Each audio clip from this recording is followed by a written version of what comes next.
भारत और इंग्लैंड के बीच खेले गए दूसरे टी20 मुकाबले में इंडिया ने 2 विकेट से रोमांचक जीत दर्ज की।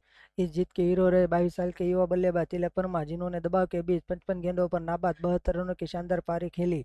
चेन्नई की मुश्किल पिच पर जहां बल्लेबाजी टिकने में संघर्ष कर रहे थे, तिलक वर्मा ने अपने बेहतरीन प्रदर्शन से सबको प्रभावित किया। मैच के बाद तिलक वर्मा ने बड़ा खुलासा किया। उन्होंने बताया कि उनकी इस धमाकेदार पारी के पीछे गौतम गंभीर का खास प्लान था। तिलक ने कहा, गौतम सर ने मुझसे कहा कि परिस्थिति के अनुसार बल्लेबाजी करनी होगी। अगर प्रति ओवर 10 रन चाहिए तो मुझे हर एक ओवर में बाउंड्री की तलाश करनी होगी। साथ ही अगर विकेट गिरते भी रहे तो मुझे अंत तक टिके रहना होगा। गंभीर का प्लान सिर्फ तिलक के लिए नहीं था, बल्कि बिश्नोई को भी उन्होंने अहम टिप्स दी। तिलक ने बताया कि गंभीर ने बिश्नोई को समझाया कि अपने शेप बनाए रखो और गैप्स में शॉट खेलने की कोशिश करो। इस रणनीति ने मैच के आखिरी पलों में काम किया और बिश्नोई ने शानदार चौके लगाकर खेल खत्म किया।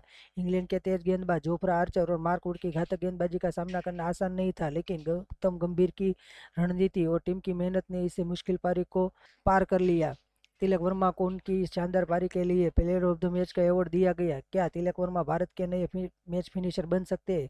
आपको क्या लगता है? हमें कमेंट करके जरूर बताइए।